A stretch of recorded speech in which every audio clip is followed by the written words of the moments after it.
Okay.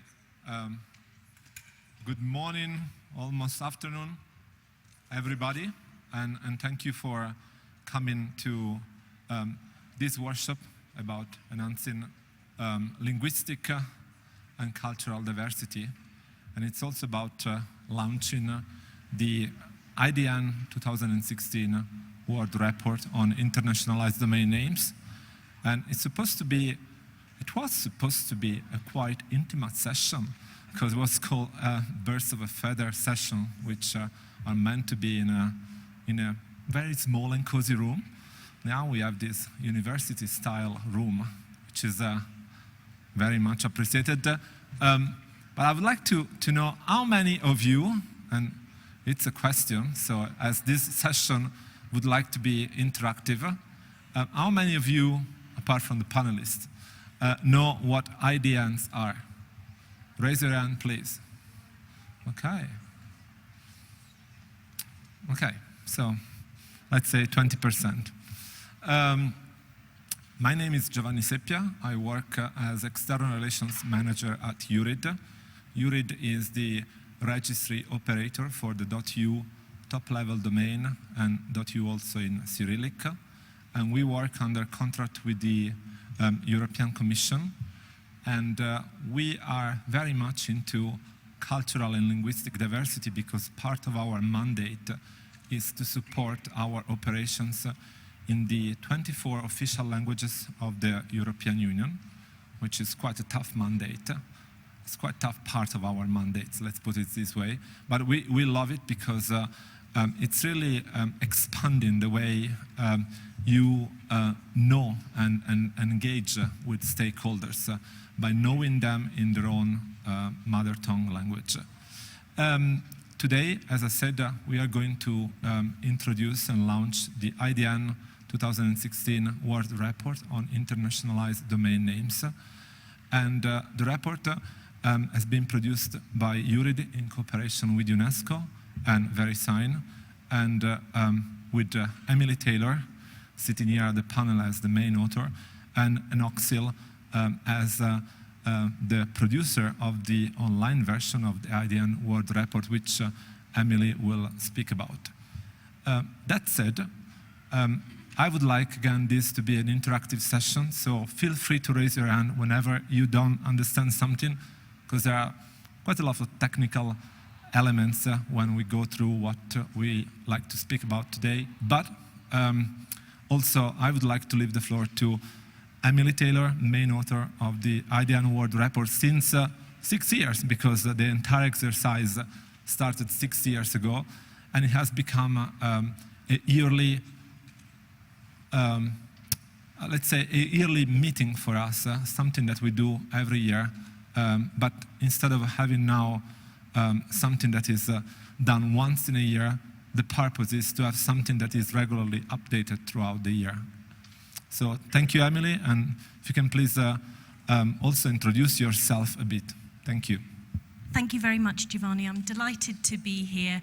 And as Giovanni said, we really envisioned this as a sort of around-a-table chat with all of us. So I really encourage you to join in the conversation, to ask questions, but also to make interventions, because this was the original vision.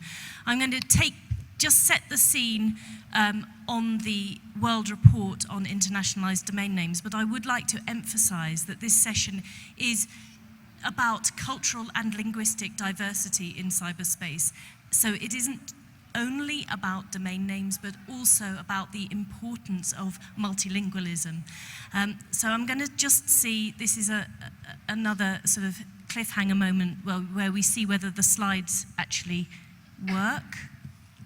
They do. They do, yes. So this is the front page of the new idnworldreport.eu and .com website, which now presents our research findings as they come. So you can please feel free to look up the domain.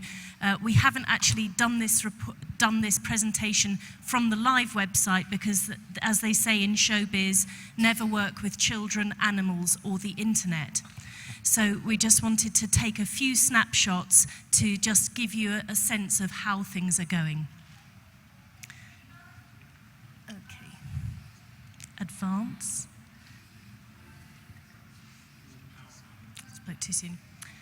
Okay, so as of our data is all taking a snapshot from December 2015, and at that time, as to the best of our knowledge, there are approximately 6.8 million internationalized domain names in the world, and that includes both at the second level under an ASCII ending like .com or .eu, or fully internationalized all the way through the domain. So that number includes both. So that's impressive, and we've seen a pretty good growth of about 8 or 9% since last year. But we should reflect that that is only 2% of all of the world's registered domain names. Next slide, please. This shows an analysis of what scripts make up those 6.8 million domain names.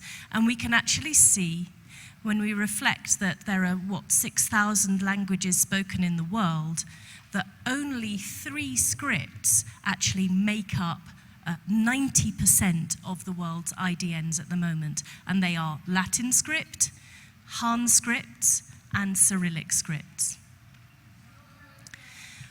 One of the things that we have seen as we've tracked IDN development over the years is how closely IDN scripts map to the languages and scripts spoken and used in the different countries and territories throughout the world. So this diagram shows, or this map shows, the distribution of IDN scripts, and it's more or less exactly what you would expect. So in the Middle East and North Africa, you see Arabic scripts. In the Russian Federation and countries where Cyrillic script is used, that's what you find, and so on. China, Han scripts, same with Japan, you see the Han, katakana, hiragana. And in places like the United States, Canada, the UK, where you have strong hosting and registrar activities, you see a mix and no particular sort of nexus to any particular language. But in this region, Latin America, Latin script IDNs is what you find. Thank you. When we look, so part of what we do each year is we crawl all of these domain names and look at how they're being used and the language of content associated with those IDNs. And so just as the distribution of IDN scripts is exactly what you would expect thinking about the languages spoken in the world, so when you look at the language of the web content associated with IDNs and then go back up and look at what script is there in the domain name, again, it's exactly what you would expect. So if you have Arabic language content, it's Arabic domain names that are pointing to it. If you have Russian language content, it's Cyrillic, and so on. Now, one of the things that we want to develop in this conversation today is a sense of how it's going with the cultural and linguistic diversity online. Now, this diagram shows 3 things. The top bar looks at the languages, the primary language spoken by people in the world. And there you see that there is a cluster of languages, the major languages, if you like, the most spoken. But the grey bar at the other end is all the others, all of those 6,000 languages that UNESCO has tracked. You see a huge linguistic diversity in offline life. And when you look at languages online, you see that it's a different picture. The second bar looks at the most popular, I think it's looking at the 6 million most popular websites in the world, primarily looking at ASCII traditional domain names. And what we see here, the story here in the second bar, is the dominance of English language online. Over 50% of websites are still primarily in English language. Now that's better than it used to be a few years ago. There's definite progress, but it's still dominant. when we look at the primary language associated with internationalized domain names, the picture is of greater linguistic diversity. So it's still nowhere near the 6,000 languages that UNESCO has traced in the offline world, but is much more like the proportions of languages spoken offline. So English goes right down to about 8 or 9%. Chinese is well represented, so is German, and so on. Arabic language still very, very poorly represented in both IDN space and the traditional domain space. So what's happened this year? Just a very quick look at some launches from our partners. URID has finally launched the .eu in Cyrillic script to support Bulgarian language. That happened in the summer. And VeriSign, as I'm sure we'll hear from Keith, has launched 2 .com equivalents in Korean language and Japanese.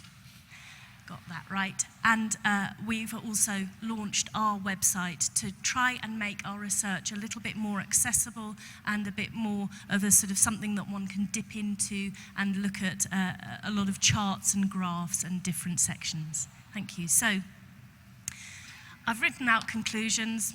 It's on a tiny screen in front of me. I've got no idea what any of it says. Okay, so but what I think we can say is that IDNs, although they're only 2% of the world's registered domains, they do seem to signal the language of web content. They lead to a more diverse language space than the traditional online space. And they are accurate predictors of what language you're going to find on a website that's associated with an IDN. And we think that's quite exciting, but there's a lot to be done. IDNs still don't work very well in the way that traditional domain names do. And until they work in every context, whether it's certificates, browsers, email, in things, cars, and so on, then we can't really expect the mass adoption that we think should be there as the next billions come online. So I'll leave it at that, and thank you very much, Giovanni. Thanks a lot, Emily. Is there any very first question, including from remote participants? And I'm looking at our remote moderator, Sebastian. Any question? Yes, please. 2. Okay. 3, okay. Hi. Hello, my name is Leon Sanchez, and I'm not sure if you're aware that recently there was some threat by IDN domain, if I understand well, on that was similar to google.com, but it wasn't google.com. So they were taking advantage of IDNs to misrepresent google.com, and they were using, I don't know if it was Cyrillic or some other alphabet to take advantage of this similarity to trick people into going into their website.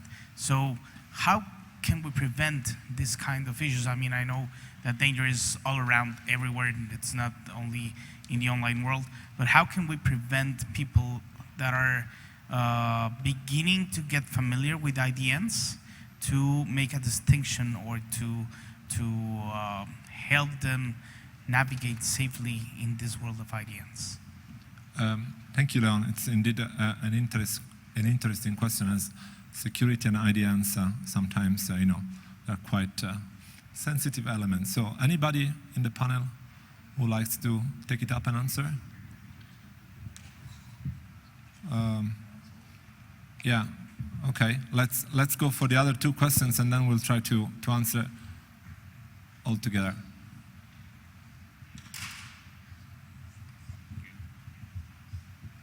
Hello, my name is Keisuke from Japan. When you talk about IDN, are you talking about IDN at the top level or the second level? Because we have chosen the IDN operator, IDN top level operator for Japanese, but they still do not provided the service yet. So I just wondered. So I'm Thank you. talking about both. Thank you for raising that and making that distinction. So IDNs can exist, as you know, both in the second level, i.e. the label of the domain name, under a traditional ASCII, if you like, ending, like .com, .eu, and so on. And they also exist, as you know, all the way through at the top level. So when I'm giving the data for the overall numbers, it's both. Please. Jens Kaklinch, Ambassador of Latvia in UN Geneva. So first of all, congratulations for the next edition of the World Report. I think that's a good thing that you're doing. The question is the following. At the beginning, when IDNs were introduced, one of the underlying reasons of that was the hope that those people in the developing world who do not master English would use IDNs to get online. Do you have any evidence that that assumption was correct? Thank you. Please. So maybe I could address both questions. So for Leon, yes, the sort of the so-called homoglyph question is one that has been around and known in IDNs for quite some time. But I would probably caution about panicking on this, because we know that people misrepresent and trick people in almost every context online, and that fear of those security issues should not prevent widespread adoption. However, it needs to be backed by strong dispute resolution mechanisms, which the GTLD space has and many CCs also have. And in some cases, such as URID, they have chosen to have bundling so that different combinations or mixed scripts cannot be used. But Yanis, to your point, when we look at the density of IDN registrations throughout the world, what we see is a real clustering over in, not so much in developing countries, but in the countries which are really well served by IDN script, so in China, Russia, so on. So we see that the density moves sort of eastwards. When you look at where all of the rest of domain names are registered, it tends to be in Europe and North America. So we do see a shift, and I think that that is encouraging. But obviously there's a lot more to be done so that the spread of all domain names is much more even throughout the world. Thank you, Emily. Anybody else from the panel who likes to compliment or say no? For completeness of information, I have to say that Yanis Karklins has been one of the pioneers of this project that is now celebrating 6 years. So big thank you, Yanis, for all the push and your work in the early years of the IDN World Report. Thank you so much. I see that I have a question from a remote participant.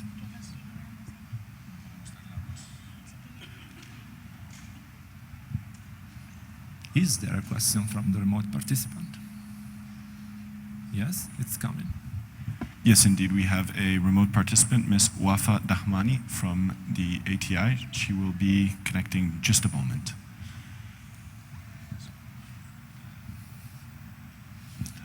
Hi, Wafa.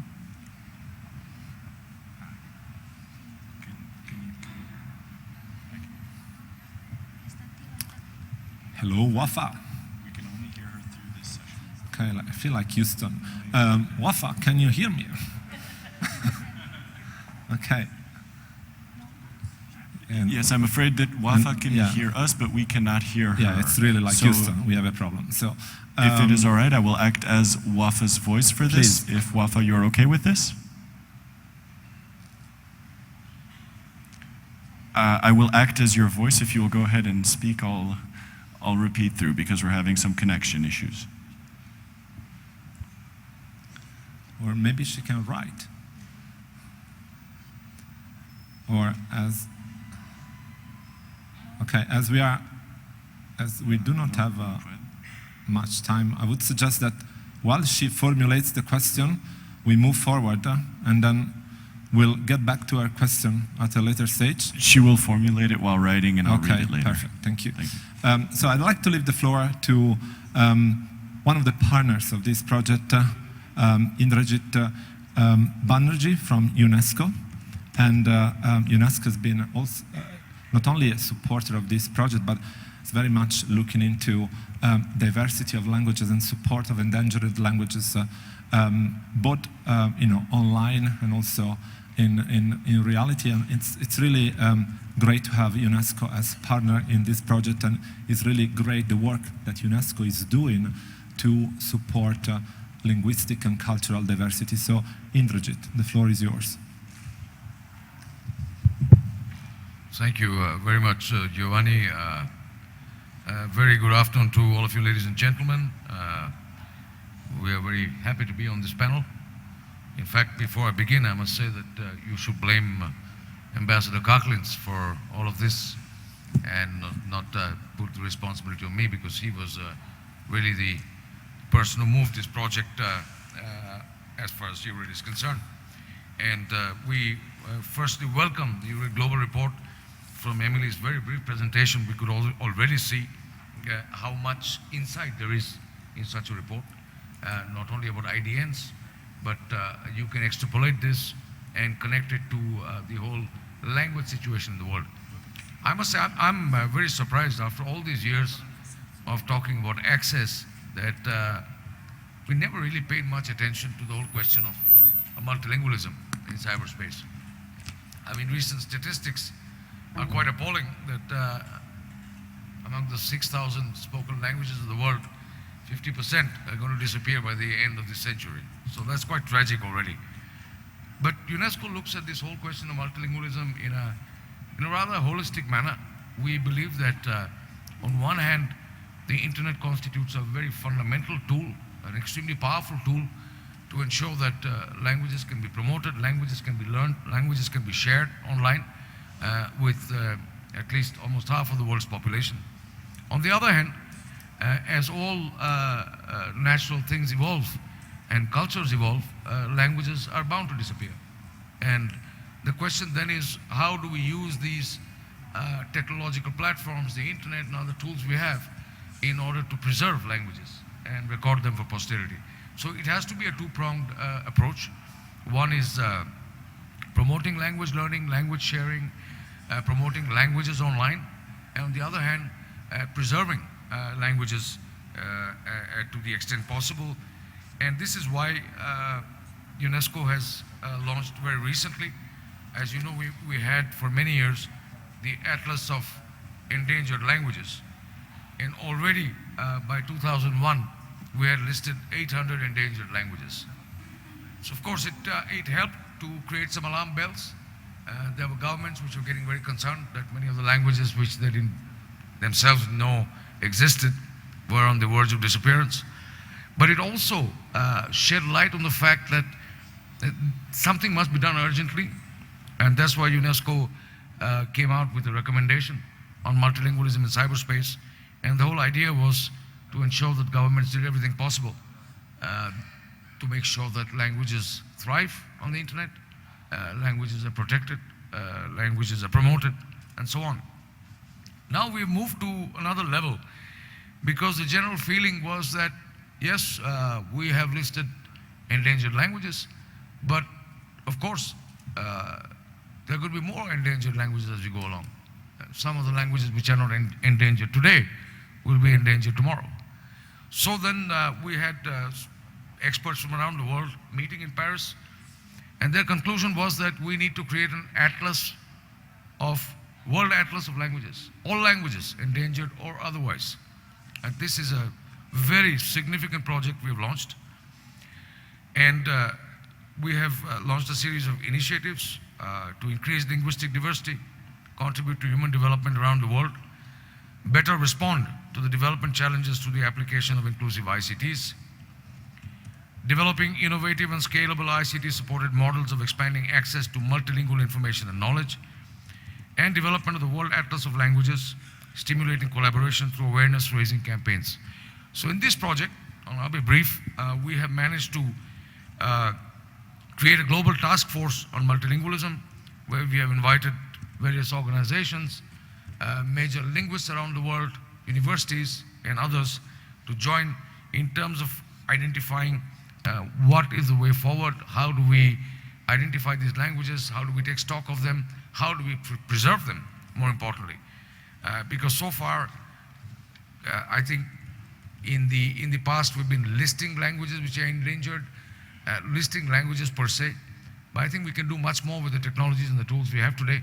We should be able to have a global map where we can touch on any country or any region and be able to see what are the languages which exist, listen to the language, listen to songs, music, plays, whatever there is content. So even if one day it disappears, we'll have a good memory of this rich linguistic heritage that we have been privileged to have. So I think overall, we are delighted at UNESCO that not only URID's work, but many other organizations, institutions, universities, they are now getting more and more aware of the fact that multilingualism is not just a slogan. The disappearance of languages, the disappearance of cultures, especially at a time when we have such a platform which cuts across borders and boundaries and nations, is a wasted opportunity if we do not promote language, we do not promote culture, and we do not promote diversity in all its forms. Thank you very much. Thanks a lot, Indrajit. It's really, indeed, we should not lose all the culture that is in so many languages that are around the world, because languages are indeed a synonym of culture. So inside the language there is so much of a population, so much of history, so much of a culture of those people who are speaking that language.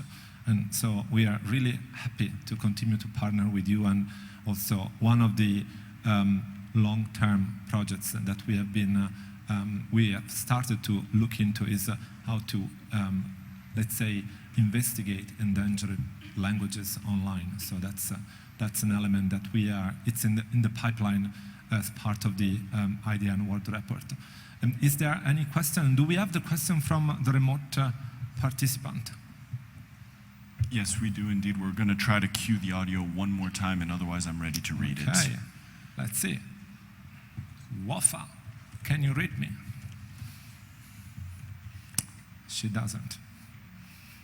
I would recommend that we read the question. I warmly recommend that we read the question.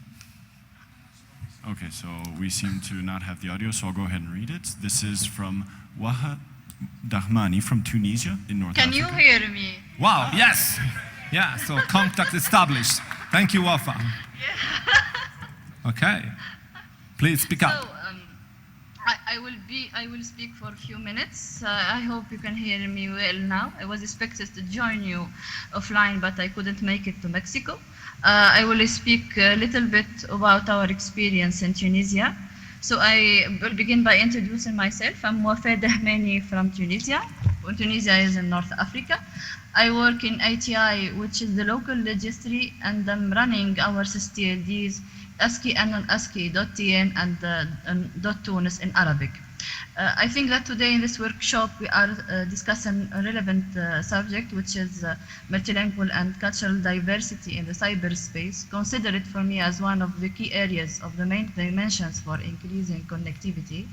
In fact, the digital divide has two important aspects. First, everyone should have access to the internet, and secondly, access to quality content created not only at international or regional level, but especially locally and in local language. We believe that internet is multilingual and culturally diverse, where every culture and language has its own space. When it comes to our experience in Tunisia, we opted to get our IDN in 2010, being sure that not only we are preserving our identity on the net, but also we are giving the opportunity for people who only can read and write in Arabic, that they will be able to express themselves in a meaningful way and create their own cultural content in local language and share their thoughts in the cyberspace without being marginalized. But the reality was different. Today we count only about 300 IDN registrations in a country of 10 million people. And you are still waiting to see the content we expected, the different content with different non-English content, non-Latin content, and more enabled users. So we asked ourselves today, what's wrong? What's wrong with this IDN, and what's wrong with this content that we can't find it on the net today in Tunisia? So from my little experience, I think that we dealt wrongly with this issue. Providing the IDN resources only is not the solution. It's not the only solution. We need also, from my perspective, to make some awareness and campaigns. People are not aware. They don't know about the IDN. They don't know that we have these resources today in Tunisia and we provide them. And also, we need to provide the adequate applications and talking here about universal acceptance. We need to work on this issue, and why not try to set policies to promote these resources? It's essential in my opinion, for digital divide. Our experience in Tunisia is quite similar to the other countries in the middle regions, and perhaps I can say sometimes quite better, just to get that. To conclude my brief intervention, I think that at local level, at a certain level, especially government and governmental institutions, because we know, seeing the specification of this region, we are governmental-led in the internet governance. We are aware about the importance of enhancing the multilingual and cultural diversity, and we provide the required internet resources in terms of IDNs, but our work remains incompleted. We need to push more the local community to benefit from these resources and be able to access to the internet using the non-dominant language to express themselves, create their own content, and share their thoughts. And I think we need also the required applications for more internet use. And finally, I think I can hear here today from this workshop some successful experience and learn from them. I heard that in India there's a great experience, and I hope there are someone from India can give us some suggestions or speak about their experience in terms of IDN. Thank you very much. Thanks to you, Wafa, for sharing your experience with IDN and for bringing up to the table some elements that are key for moving on with IDN at multiple levels, including universal acceptance. Is there any question to Wafa? Because yes, there is one, because best practices and best practice sharing is indeed crucial at some point for promoting IDNs. So there is a question from the floor. Is that to Wafa? Yes. So Wafa, if you can stay online, there is a question for you from the audience. Thank you, Wafa. Hi, I'm Anais from Mexico, and I have an essential question. Why we are talking about linguistic and diversity, and we are talking in English? For me, that is a contradiction. You want me to speak in Italian? No, in Spanish. We are in Mexico, yeah, and the sorry. translation is not working. For me, it's a contradiction talking about these issues and speaking only in English, and there is no translation. Yeah, I think today English is a sort of lingua franca for the benefit of everybody, but indeed is a good point. Wafa, would you like to say something, or anybody in the panel like to say something? You said that there is a question. I didn't hear a question. Okay, so Houston, we have again the problem. And Yes. in the meanwhile, please, Indrajit. Well, as far as I'm concerned, to the latest point there, you can choose between English, French, Hindi, Tamil, and Bengali. I'll respond to you in these 5 languages. So I think that's besides the point. To come back to what Wafa was saying, I think it's extremely important. I just had a chat with Emily before this session. I think one shouldn't confuse things.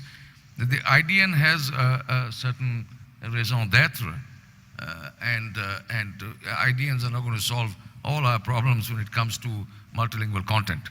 I mean, it is absolutely essential, and we've seen this even from the country I come in, India.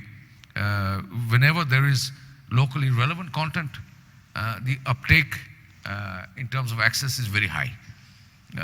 the moment there is lack of relevant content, you don't expect a poor rural farmer in India to go and check out the CNN and the BBC.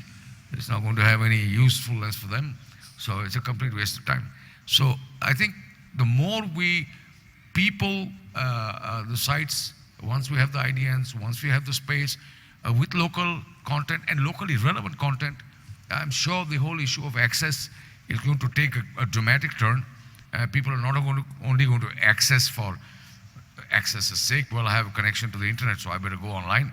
But they're going to access it and leverage that access for enhancing their livelihoods, for communicating with people, for going on social networking sites and so on.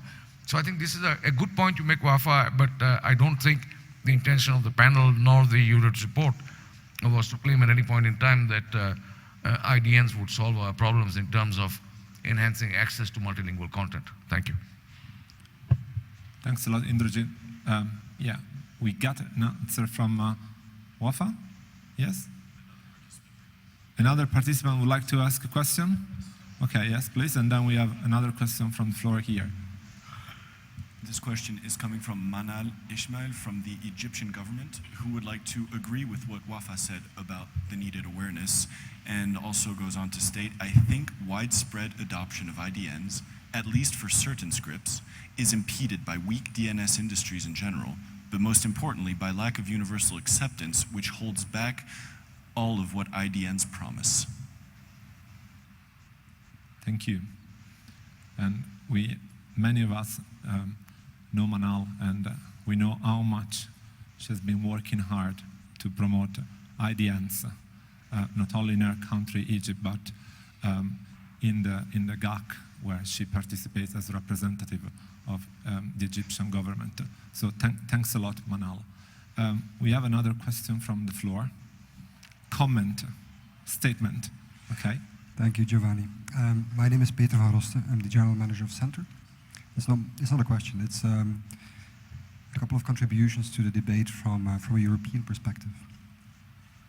So, linguistic and cultural diversity, which is the key topic here, is not really a significant problem in Europe. We have plenty of websites, content in local languages.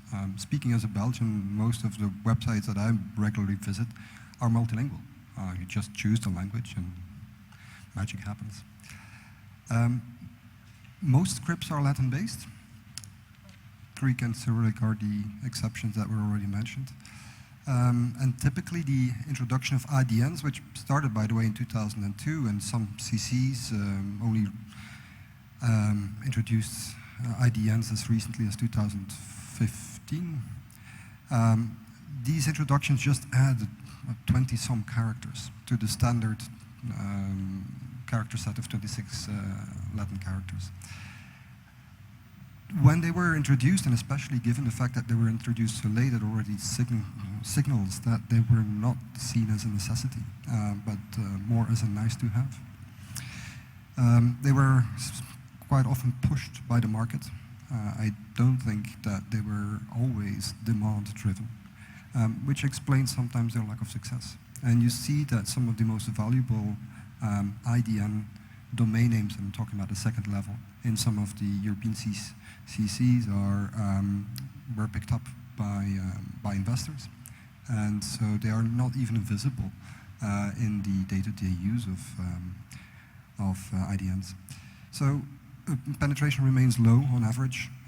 And I don't think you had the time in your presentation, but it's probably in the study, to zoom in. It's about 3 to 4% across European CCTLDs, with two highs. I think Portugal is around 10%, and Latvia is quite high too. As mentioned by Manal and a couple of other speakers, universal acceptance is a significant problem. It explains why there is a high drop rate for IDN domains. People are just annoyed that they can't send out emails, they can't receive them. There's also still problems with the web forms. So it's not just the universal acceptance problem of mails and mail servers, but you can't use your address to register a plane ticket, for instance. So We at Centre have contributed earlier. I think the last one was last year with a survey on IDNs, and part of that is public. So anybody who's interested can find that at our website. Thanks. Thanks a lot, Peter. Is there anybody from the panel who is brave enough to pick up the universal acceptance? Because we are speaking about universal acceptance, but when we started, and I asked people here in the room to raise their hand about their knowledge about IDNs, not so many, they know IDNs, so they may not know either what universal acceptance is. So who's the brave? Baher. Baher, and Baher Asmat is Vice President of ICANN, and he has worked also a lot into the universal acceptance and support to IDNs. Thank you, Baher. Thank you, Giovanni. I'm Baher Asmat, I'm with ICANN. And for those who are not familiar with ICANN, ICANN is the Internet Corporation for Assigned Names and Numbers. It's the global body that coordinates policy and technical issues pertaining to the Internet naming system. So universal acceptance was mentioned by many speakers and participants.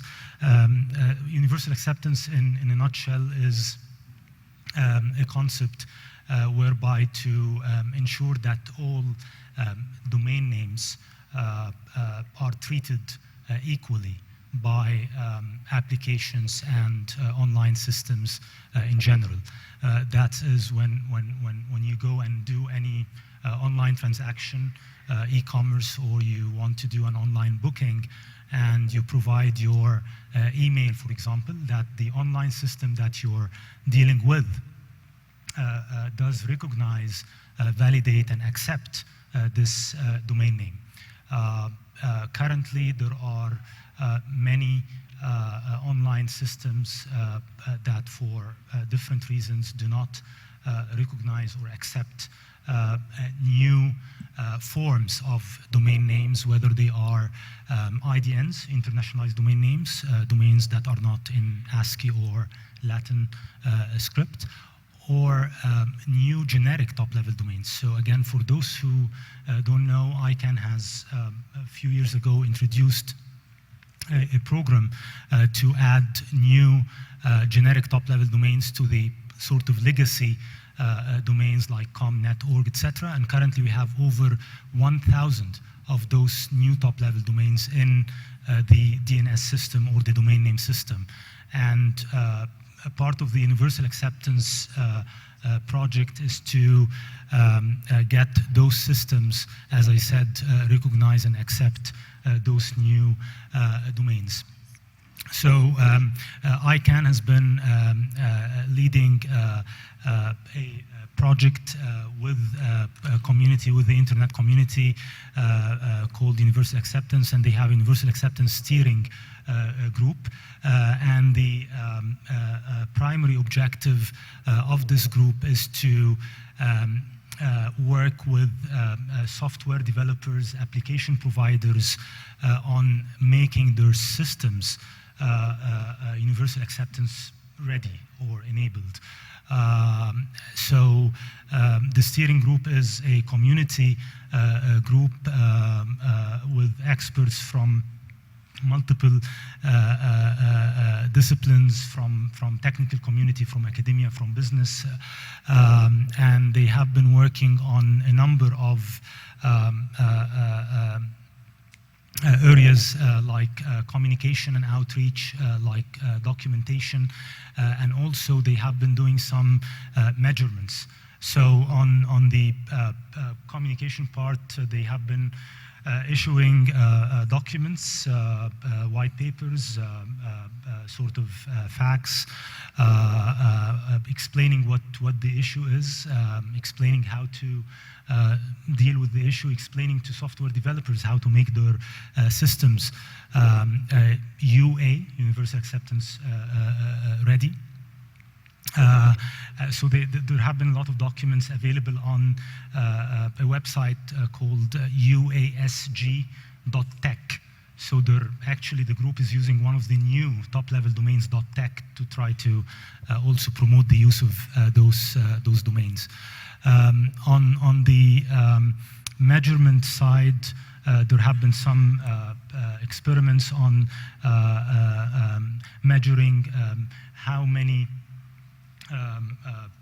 online systems and popular websites and online applications, how many of them are UA enabled, how many email systems also recognize emails with the new domains, like having an email in Arabic or in Chinese, whether those systems will accept those domains. And of course, there are details on the findings of those measurements available on the website. But I can say that majority of like over 90% of the most sort of popular websites and systems, they are sort of UA enabled, yet there are still lack of acceptance of those domains at the level of email systems, especially with IDN emails. And also on the website or on the sort of web application kind of systems, the acceptance of new ASCII domains, the acceptance level is higher than that of the IDN domains, or domains that are not based on Latin script. The steering group is open for anyone to participate. It's an ongoing effort. A lot of more work to be done. If you go to the website, you can also see that there is a mailing list where people can sort of subscribe to and engage in the discussions, and also contribute to how to address, because there are many issues. It's not only one issue under this heading of UA. There are multiple issues, so people from different regions, different experiences and backgrounds can contribute to this work. Thanks. Thanks a lot, Bahar. Is there any question to Bahar, please? Hi, I'm Lucien Taylor. I'm the Product Development Director for Oxford Information Labs. We've been very much involved in the statistical background and gathering the data and big data mining for the IDM World Report. Bahar, I'm really interested in what's happening in this universal acceptance project. Particularly the thing about email, because that to me is turnkey, I believe, for IDN adoption. The email platforms the email application is the biggest application in the world. And that's the one that has to be fixed and just work for everybody before we have that huge adoption that we can anticipate. I'm not quite sure about the sort of center type sort of view of the market-led kind of, well, there's not much use, there's not much demand. To me, it seems so obvious that the IDNs are going to be a colossal market for the people that are going to really benefit, are the money makers, the domain name providers, who will have a huge opportunity if this system is fixed. But a lot that's happening at the low level is to do with sort of the postfix servers, the sendmail servers, these kind of things. And these are quite academic, open source systems. How can we get the people with the money who have the real interest in making IDNs work, and these kind of more esoteric kind of academic kind of groups who are developing these systems and have no real interest to kind of fix. I mean, I don't want to focus on postfix, but I know these kind of systems are critical for relaying these emails. How can we get this complex job done and get, what's the stick and what's the carrot here? Thank you. Bahar.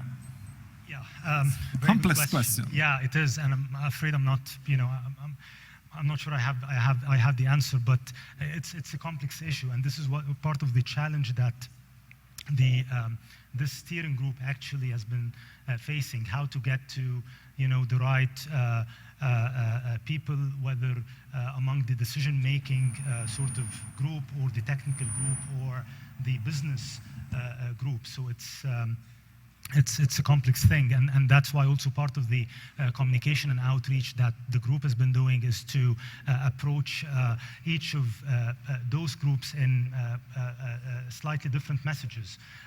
So those who, like software developers, I mean, they're not interested in changing their code unless there is, a significant and very pressing issue. For them, sorting this UA thing is not a pressing issue.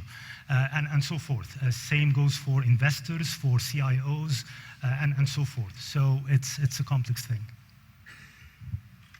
Thank you, Bahar. If there is there is a question. Yes, please.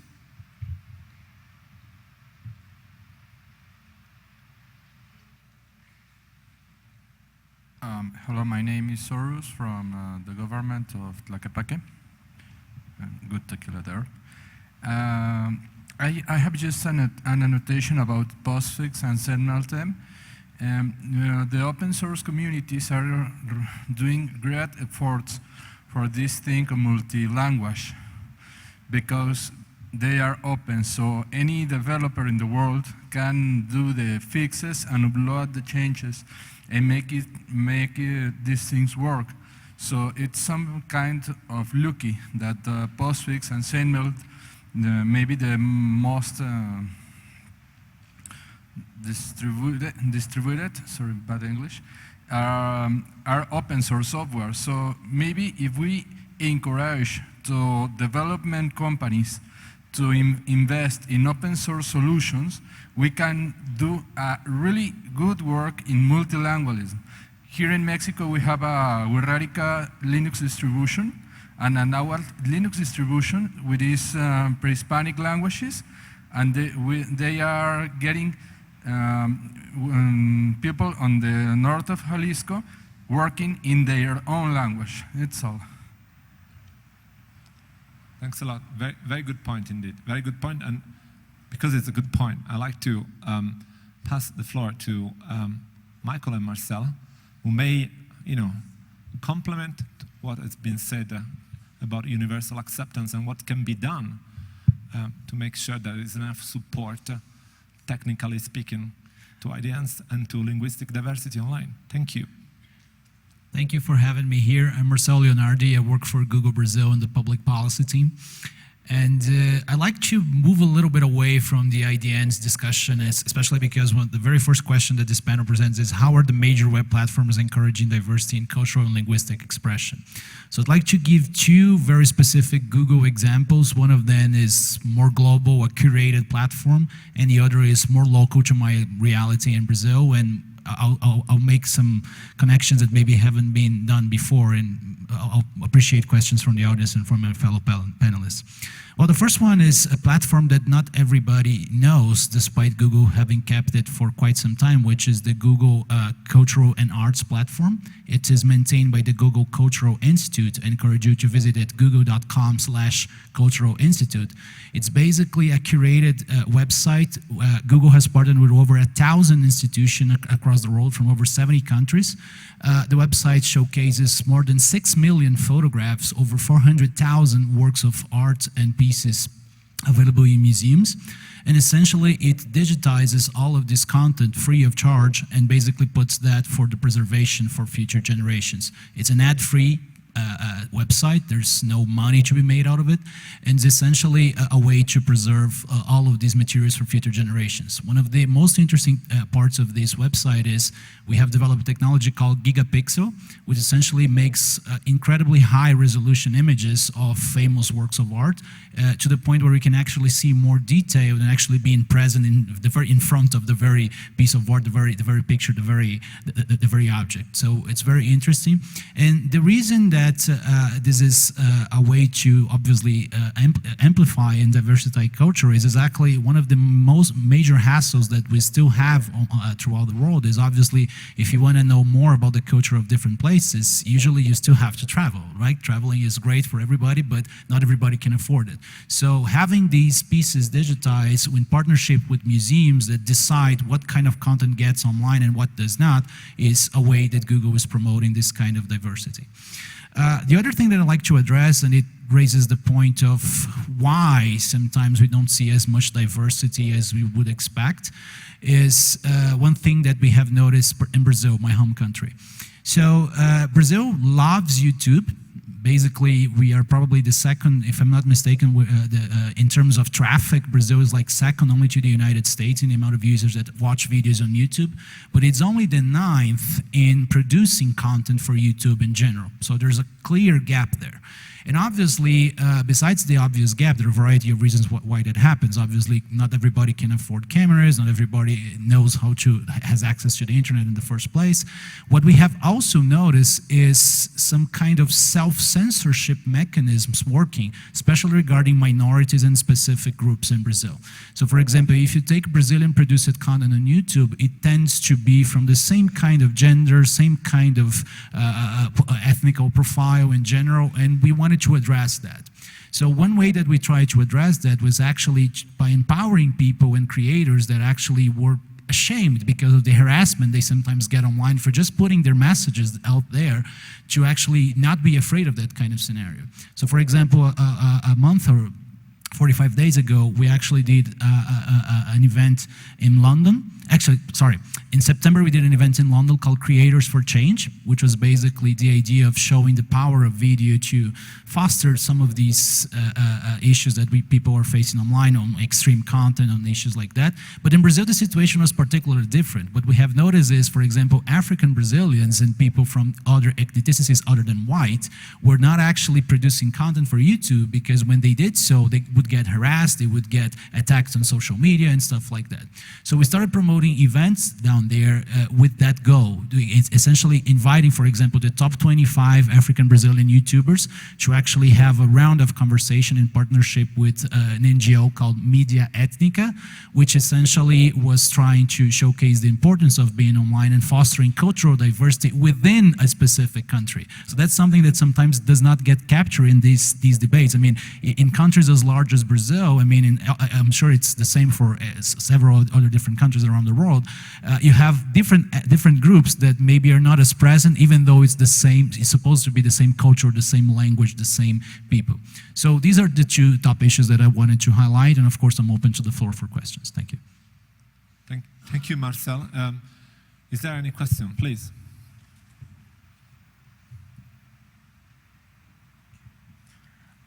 I'm Mohamed Al-Gohri. I work for Global Voices. I want to state first that I'm glad we shifted a bit from IDN conversation. I want to ask if the photos in Google Arts and Culture are licensed, if they are licensed like under Creative Commons. So it's up to each museum to usually decide how they want the partnership to happen, and most of them want to preserve their their copyright rights on that. So no, not necessarily.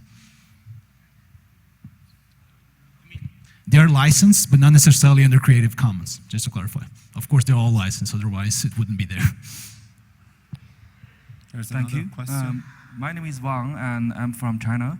I have a question here. You know, when we talk about culture, culture is something include many things. And when we talk about the culture diversity, so how many aspects or how many issues should be included under this topic, under this culture diversity online, or maybe internet culture diversity? So among all the aspects, which one or two is the critical one? So that's my question to the panelists. Thank you. Thanks a lot. It's a good point. So let's try to optimize and prioritize. So panelists, all of you, the two most important and critical. Nobody? Personally, I think that language is a very critical enabler because it gives access to content in different spheres. I mean, the examples that Marcel have given, bringing the conversation wider out of domain names into works of art and key aspects of cultural and civilization, these are enormously important and enriching aspects of humanity. And in some cases, if you don't have the language, you don't have the key to unlock those riches, whether these are dead languages or ancient languages or languages that exist now in the world. So for me, I suppose I would say that, wouldn't I? But I don't think that there is a single truth on this. I'm sure Indrajit will. Well, I think that's if we start discussing that question, we'll need a month to sit in this room as to what constitutes culture. So I won't go into that, but I think the question is very relevant because you can't grasp all of culture in one sweep. But I think what is happening increasingly today is that you see different communities of interest and practice focusing on different dimensions of culture. And our approach at UNESCO at least is that you be inclusive.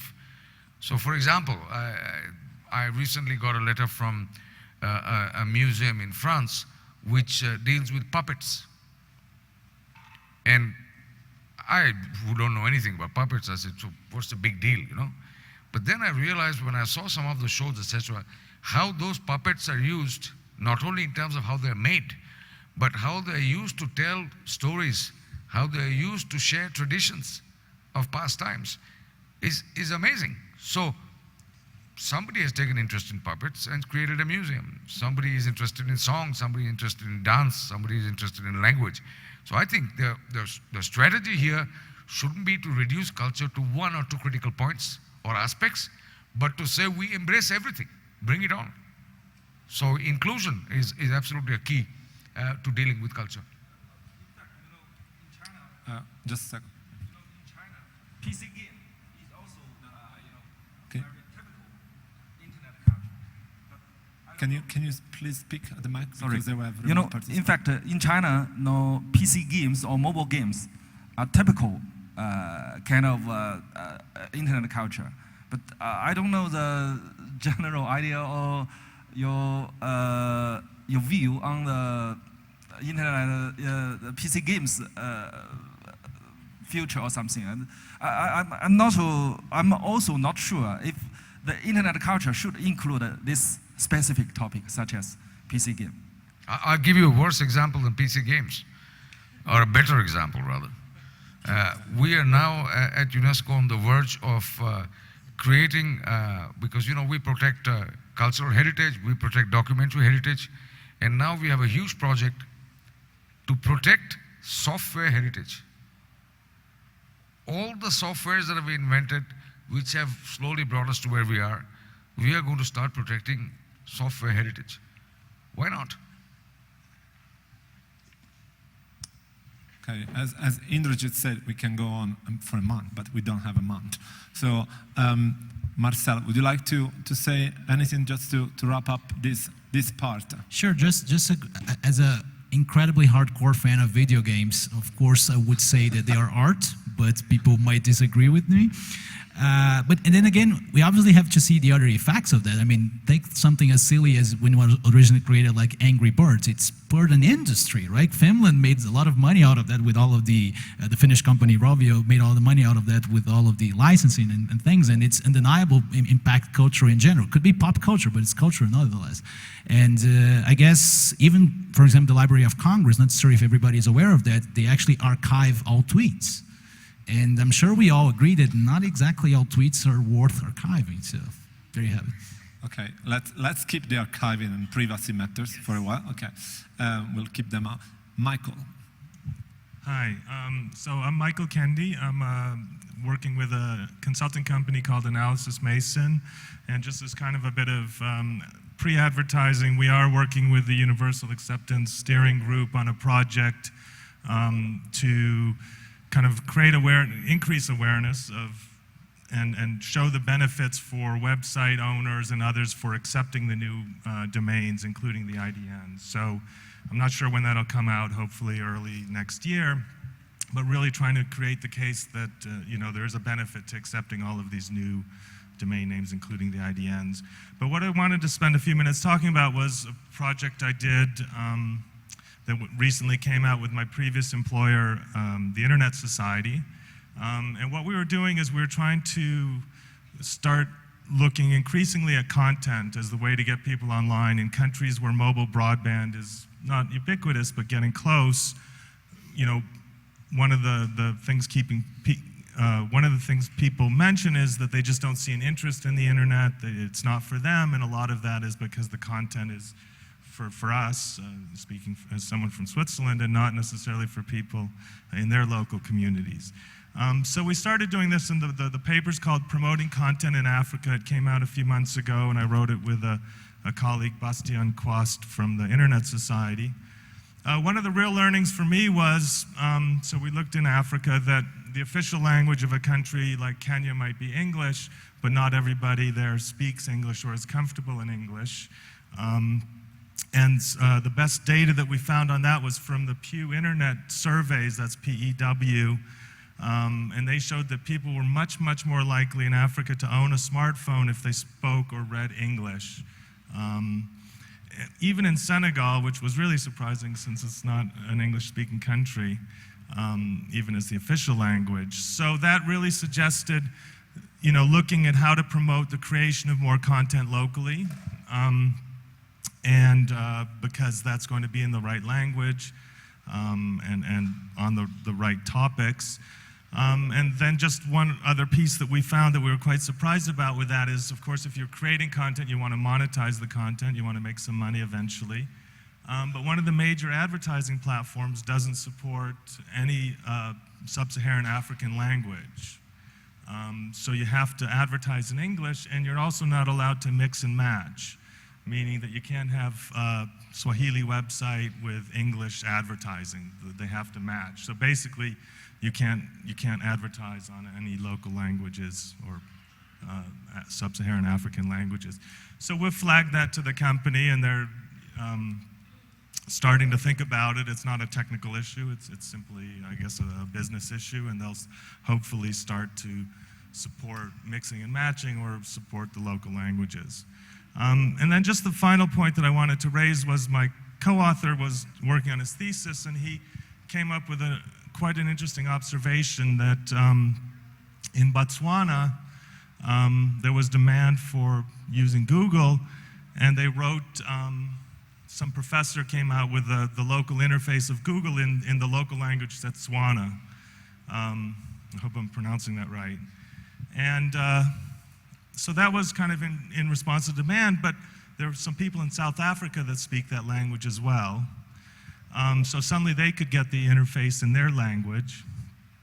And what was interesting was they were doing a lot of surveys in that country, and he was able to show and very rigorously document that as a result of getting this language suddenly into South Africa, computer ownership went up. The usage of the local language went up just by measuring Google Trends on the word for help. And then they could even show employment went up quite significantly and statistically significantly, because it was really something that was just dropped in, and demand increased, usage increased, employment increased. So it really suggests that the stuff we're talking about here has some real, not just bringing people online, but increasing employment, increasing usage, has some real practical and real concrete benefits for everybody. If they can get online, then hopefully start creating content, advertising in that language, and make a business out of it as well. Thank you so much, Michael. Extremely interesting contribution, very, very practical with extremely good examples. Thanks again. Is there any question for Michael? Yes, there's one there and one a bit lower. Thank you. Hello, hi. My name is Keith. I work with a project called Rhizomatica. We do cell phone deployment in Oaxaca, mainly working with Zapoteco and Mije communities. I have a personal dilemma with that project right now, because we're looking at whether we should in some way bring data to those communities. And my personal conclusion on that one is that for the moment, I don't want to do that. Because I guess I've been working with internet, I'll try to make this short, since before the internet, and the way that I see it is that basically, if you excuse the grotesque generalization, the internet so far has been made by white Western males. We had the opportunity to develop it because we were there at the beginning and we've made all the stuff. So anything that we bring to people who haven't had the opportunity to build their own internet is going to be a certain type of colonization. So the only way that I could see that it's possible to do it is to fragment the internet and somehow implement internet technology for those communities and then allow them to develop what would come out of that. I wanted to comment on something that was before, but we're now here, so let me just, take the opportunity to also say that as somebody who's been around for a long time, I'm, on behalf of everybody else I've ever spoken to about this and who agrees with me, DNS is fundamentally broken and needs to be replaced, not fixed. So, but the previous question That's stands. quite a strong statement. Let's listen to the other question, and I'm sure some panelists will, are really looking forward to answering. Please. Yeah, my question's a little different, more on multilingual content. So in a past life, I worked in the translation and localization industry, specifically in online content. And I would work on launching content in 100+ languages and was a big advocate for the company to expand into more languages, to get into more markets. However, a problem that we ran into once we would launch the content, we'd go back and look at the analytics. We would have users from countries all across the world visiting this content. However, we would still see predominantly they were choosing to access the content in English. And we tried to figure out what could be causing this. Is this, the users are used to English already? Is it, it was primarily business content? Maybe it's just the business community more already operates in English. So I'm curious if anyone on the panel has thoughts about why, when there is multilingual localized content launched, that users are still choosing to use English in some context. Thank you. So, distinguished panelists. I'll just take a very small part because there's a lot packed into particularly that first question. But the internet isn't just content from somewhere else. A lot of platforms allow interaction. Facebook, WhatsApp, all of these things can be written and allow interaction. And getting access to Wikipedia, you see the pages start to increase in the local languages. So, a lot of people, I don't have studies on this, but of course we can all become creators as well as producers. So I would suggest that, while you can't get away from the fact that a lot of the content is already there, people, I think, quickly start to develop their own, whether it's one-on-one, one-to-many, whether it's a blog, whether it's Wikipedia, and build up from that. But there's a lot in there, and I'm sure there's a lot of other comments on that point. I'll come to the second question. I think it's an interesting question, but I think one has to break down that question. You say there is a lot of multilingual content which is available. I think the English language content far outweighs, both in terms of volume and in terms of quality, the multilingual content. So as long as until, and this is what we are trying to advocate, as long as and until you don't have content from all languages, as many languages as possible, but good quality content. I mean, look at the movie industries, look at the TV industries. A large majority of the content is in English. Yes, of course, you can dub it and subtitle it and so on.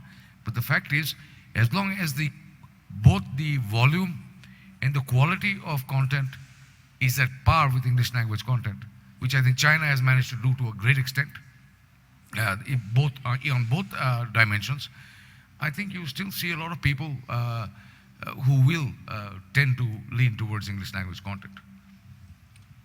Thank you, Indrajit. I would like now to give the floor, because we have two other panelists who have not spoken yet. First is Kit. from VeriSign. Thank you, Kit. Okay, thank you much, Giovanni and Emily, also for the opportunity to be here. My name is Keith Drazik. I work for VeriSign. VeriSign is the registry operator for all of the .com and .net domain names. Just wanted to let everybody know that we actually applied during the most recent round of top-level domains, applied for 13 IDN strings ourselves. And those IDN strings are transliterations of .com and .net. A transliteration is something that would sound like, if you said it in the native language, .com or .net. An example would be in Cyrillic. We applied for .kom, and it said in Russian would be .com. So we applied for 13 of these strings.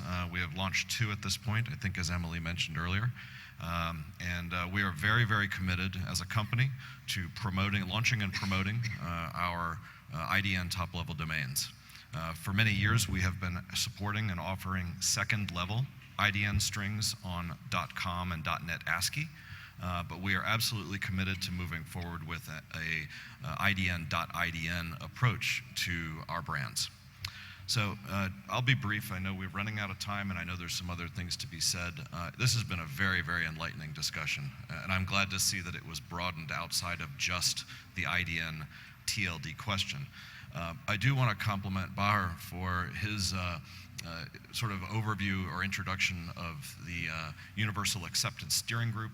I think ICANN has done a commendable job of coordinating the effort in that group, bringing people from the domain name industry together along with others coming from the technical community to really raise awareness of the challenges related to the use of IDN strings.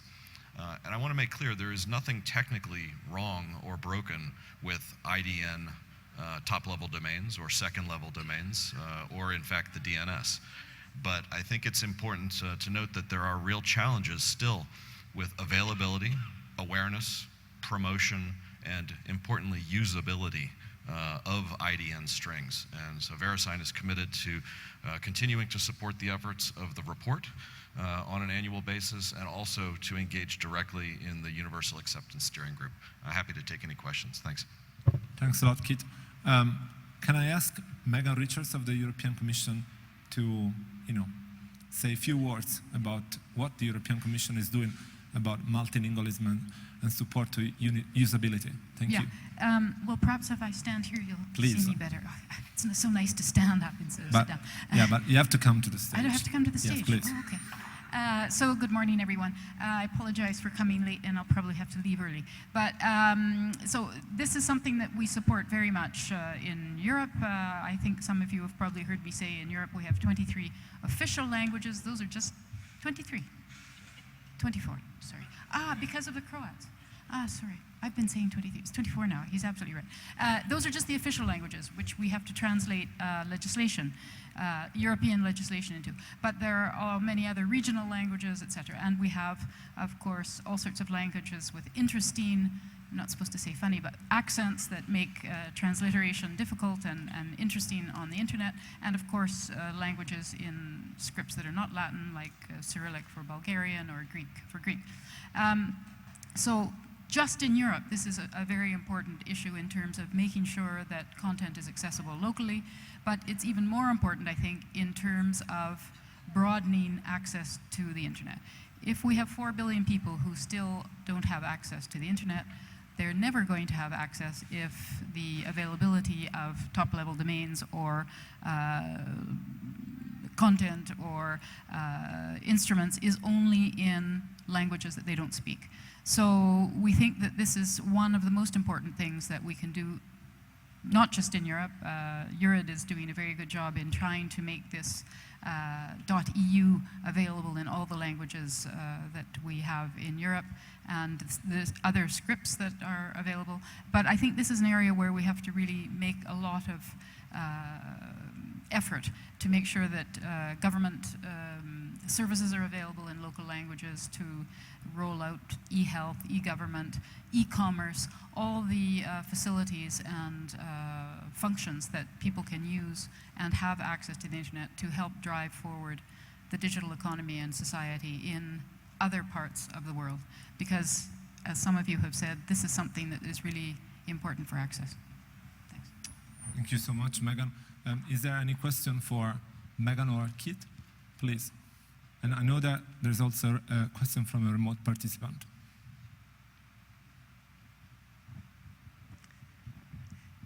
Hello, this is Annabeth Lang from Norway, CCTLD for Norway. It's interesting when you, in the report says that it's 2% of all domain names in the world, IDNs. We have opened, when ICANN opened for the new GTLD round, one of the reasons was to open up for better availability for scripts. And it turned out that it was most of the domain names that were registered as a top-level domains were in ASCII anyway. So now they are planning another round. So one possibility would be to open up for scripts and IDNs first and give them a privilege to register a new GTLD and then wait with the rest of the ASCII. So Baher. Okay, that's a very big ball that was launched to you, Baher. Yeah, Keith volunteered to take this one. Ah, good, okay. So thank you very much. It's a great question related to the new GTLDs and the next round of new GTLDs. And I know there are a lot of different competing interests in terms of the types of top-level domains that should have priority, or really it's an open question of priority at this time. There is an existing working group in the ICANN community. It's the new GTLD subsequent procedures PDP working group. I apologize for the acronyms, but there is an existing working group focusing on many, many issues related to the next round of top-level domains, and I think this is one of the questions that is being addressed. There are companies who are interested in applying for .brands, so companies that did not get in the last round, whose competitors may have gotten a .brand top-level domain, who very much now are interested in getting in. There are exactly the questions of IDNs. There are other applicants who are interested in geographically specific top-level domains. For example, .cities, .paris, .berlin have already gone. There are now others who are interested. So there are many competing interests, but I would agree that IDNs could absolutely be considered one of those categories. So if anybody's really interested, join that group. Thank you, Keith. And you have a question? Yeah. Okay, please. Is that okay? Chris. So, hi, it's Chris Despain, ICANN board. Do we know, and Emily, I apologize because I haven't looked at the report yet, but do we have an idea of the split between G and C in the IDN in that space? And how is that reflected with is the growth in the G IDN space faster or slower than the growth in the CC space? Thanks for the question, Chris. Yes, we do address those. At the moment, it's about 2/3 of all of the IDNs, both at second and top level, are in the CC space, and about 1/3 in the G space. But growth, which you mentioned, has been pretty flat across both the CCTLDs and the legacy. I don't like the term legacy GTLDs. The GTLDs that people, the older ones, growth has been pretty flat for the last couple of years, but the growth that we see over the last year has been in the new GTLD IDNs, both at top and second level. Thank you. I have, very quickly, a question from a remote participant. So this is coming from Eddie Avila with the organization Global Voices. For the past 3 years, we have been inspired by working with young indigenous internet users across Latin America who are taking advantage of the internet and digital tools to promote and revitalize their language online. Of course, it's not always as simple as saying one wants to start blogging, tweeting, producing podcasts, localizing free software, or editing Wikipedia in their native language. For one, access to tools and to the web has always been an ongoing issue, as well as linguistic challenges where lack of consensus on writing or the use of neologisms can be an obstacle. However, the good news is that they are finding solutions to many of these barriers. Over the past 3 years, we have helped co-organize gatherings where these young people or digital activists come together to share experiences and skills, demonstrating that there are others nearby that share the same mission in order to create smaller local networks. These workshops were held in Mexico, Colombia, Peru, Ecuador, and Bolivia, and are planning a few more in 2017. Based on these workshops, we have a better idea of the ongoing needs and how groups like Global Voices and other like-minded organizations can help support their work. We have started to document some of these projects on a site called activismolenguas.org. Finally, I am pleased to see this topic included in the Internet Governance Agenda. Discussions surrounding policy is needed to help ensure the conditions for linguistic and cultural diversity online. I hope that in the future, there will be an opportunity for indigenous grassroots activists to take part in these types of panels in order to have the opportunity to have conversations with policymakers, as this is one step towards helping them achieve greater impact with their work. We are more than happy to help connect different groups with those and some of the grassroots activists eager to share their knowledge. Thank you. Thank you so much. It was a great contribution, and it goes really well with the fact that we need a lot of education and awareness. We are running really out of time. I would like to give 10 seconds to each of the panelists. 10 seconds, and I will time in it. No? Okay, nobody? 1 second? You want to trade it? Thank you very much to everybody in the room for your participation and your contributions to this Birds of a Feather session. We really wanted it to be a conversation rather than a talking heads panel session.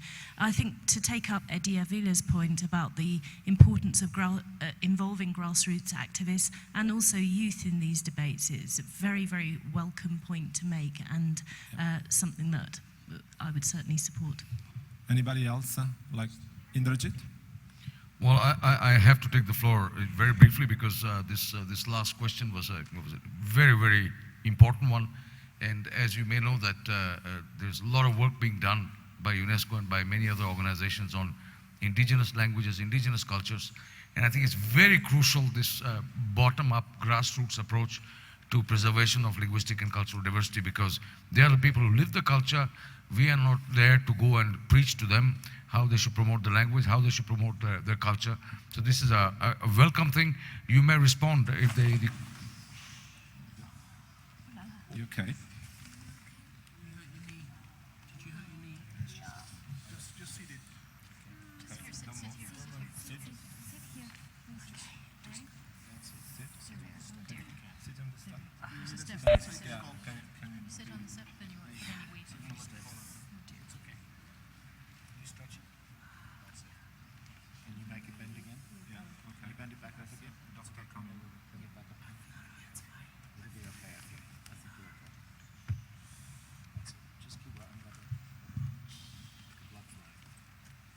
That's very unfortunate. Sorry, ma'am.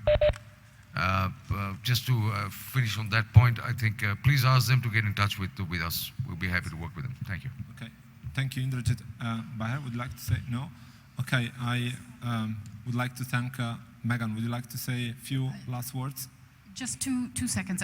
One is that I think we should continue the conversation. It's absolutely clear for local content and development of access.